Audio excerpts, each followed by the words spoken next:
వందే మాత్రం. నేను మీ journalist Navata. Welcome to our political.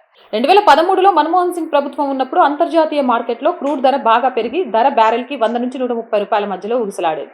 అలాగే క్రూడ్ ధర పెరగడం వల్ల క్రూడ్ దిగుమతి బిల్లు భారీగా పెరిగి ఫారెన్ ఎక్స్చేంజ్ నిల్వల మీద భారీ ఒత్తిడి పెరిగి అప్పట్లో $290 బిలియన్ ఫారెన్ ఎక్స్చేంజ్ నిల్వలు ఒక స్థితిలో కేవలం 6 నెలల దిగుమతులకు మాత్రమే సరిపోతాయి అన్నంతగా $275 బిలియన్ వచ్చేశాయి. అంతేగాక ఎగుమతులు తగ్గడం వల్ల దేశంలోని వచ్చే డాలర్ల సరఫరా తగ్గిపోయింది. దాంతో డాలర్ బలపడి రూపాయి బలహీనపడింది. ఒక నెలలో దాదాపుగా 53 నుంచి 68కి పడిపోయింది. అంటే 20% పైగా రూపాయి విలువ పడిపోయింది. క్రూడ్ ధర పెరుగుదలకు సమానంగా దేశంలో పెట్రోల్, డీజిల్, గ్యాస్ ధరలు పెంచకపోవడం వల్ల ఆయిల్ కంపెనీలకు వేల కోట్ల నష్టం పేరుకుపోతూ కొత్తగా క్రూడ్ దిగుమతులకు నిధులు లేకపోవడం. ఇక ఈ సమస్యల పరిష్కారానికి 2 మార్గాలు ఉన్నాయి. దేశంలో పెట్రోల్, డీజిల్, గ్యాస్ ధరలు పెంచడం. కానీ పెంచితే రాజకీయంగా ఇబ్బంది. చేతిలో ఉన్న 275 బిలియన్ ఫారెన్ ఎక్స్చేంజ్ నిల్వలలో కొంత మార్కెట్లో అమ్మి డాలర్ పడిపోకుండా ఆపడం. ఇలా చేస్తే చేతిలో ఉన్న ఆకాస్త నిల్వలు తగ్గి క్రూడ్ దిగుమతులకు ఇంకా ఇబ్బందులు వస్తాయి. అందుకని ప్రజలను ఇబ్బంది పెట్టకుండా కాంగ్రెస్ ధరలు పెంచుకుంటూ సబ్సిడీలు ఇస్తూ ఆయిల్ కంపెనీలకు చెల్లించవలసిన ఆ సబ్సిడీ డబ్బును రాబోయే సంవత్సరంలో వడ్డీతో సహా చెల్లించే విధంగా ప్రభుత్వం ఆయిల్ కంపెనీలకు ఆయిల్ బాండ్స్ ఇచ్చింది. 1.35 లక్షల కోట్ల విలువ బాండ్స్ ఇచ్చింది. కానీ ఆయిల్ కంపెనీలకు క్రూడ్ దిగుమతికి వెంటనే నిధులు కావాలి. ఎప్పుడో డబ్బులు వచ్చే బాండ్స్ ఏం చేసుకుంటారు?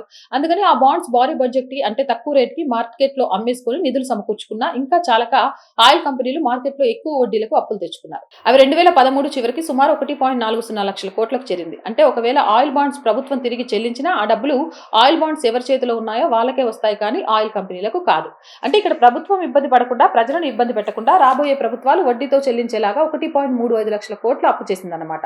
1.35 లక్షల కోట్లు ప్లస్ దాని మీద వడ్డీ కలిపి మొత్తం సుమారు 3.20 లక్షల కోట్లు మోడీ ప్రభుత్వం ప్రజల దగ్గర పెట్రోల్ రేట్ ఎక్కువ వసూలు చేసి చెల్లించింది. ఇక ఫారెన్ ఎక్స్చేంజ్ సమస్య, డాలర్లు కావాలి, ఎలా వస్తాయి? దానికి కూడా తప్పించుకునే ఉపాయం ఆలోచించింది. ఏంటంటే విదేశాల్లో ఉండే భారతీయులు డాలర్లు పంపి ఇక్కడ డిపాజిట్ చేస్తే ఎక్కువ వడ్డీ ఇస్తాం, మళ్ళీ అసలు ప్లస్ వడ్డీ కూడా మీకు డాలర్లో తిరిగి చెల్లిస్తాం, వడ్డీ మీద ట్యాక్స్ ఉండదు అనే FCNR బి 3 సంవత్సరాల స్పెషల్ డిపాజిట్ స్కీమ్ SBI ప్రకటించింది. అంటే ఈ డిపాజిట్ వల్ల ప్రభుత్వానికి వెంటనే డాలర్లు వస్తాయి, కానీ మళ్ళీ డిపాజిట్లు 3 సంవత్సరాల తర్వాత వడ్డీతో కలిసి డాలర్ల రూపంలో ఎవరు చెల్లించాలి రాబోయే ప్రభుత్వ కాలంలో? అప్పుడు మాత్రం డాలర్లు ఎలా వస్తాయి?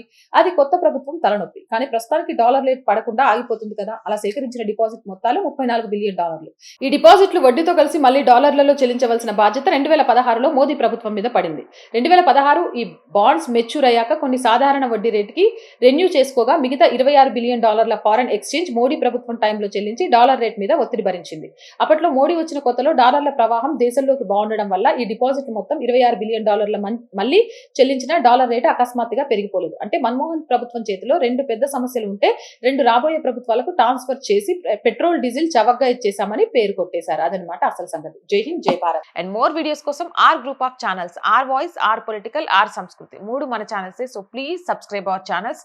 కంటెంట్ బాగుంది అనిపిస్తే లైక్ చేయండి, షేర్ చేయండి, మీ అభిప్రాయం ఏదైనా కామెంట్ చేయండి. ఆర్ వాయిస్ కి ఆర్థికంగా చేయూతనందించండి. మీ వల్ల మాత్రమే ఈ ఛానల్ నడుస్తుంది. ఇది చెప్పడంలో ఎలాంటి మొహమాటము లేదు. మీరు లేకుంటే ఈ ఛానలే లేదు. ఆర్థికంగా ఈ ఛానల్ ని నిలబెట్టే బాధ్యత కూడా మీదే. ఆర్థికంగా సపోర్ట్ చేయాలి అంటే సబ్స్క్రిప్షన్ పక్కనే జాయిన్ అనే బటన్ ఉంది. 1 to 5 లెవెల్స్ ఉన్నాయి. ఏదో ఒక లెవెల్లో సపోర్ట్ చేయండి. లేదా స్క్రీన్ మీద గూగుల్ పే, ఫోన్ పే తో పాటు అకౌంట్ డీటెయిల్స్ ఉన్నాయి. మీకు తోచిన సహాయాన్ని అందించండి. వ్యాపార ప్రకటనల కోసం 8328500576 నెంబర్ని సంప్రదించండి. జై హింద్, జై భారత్.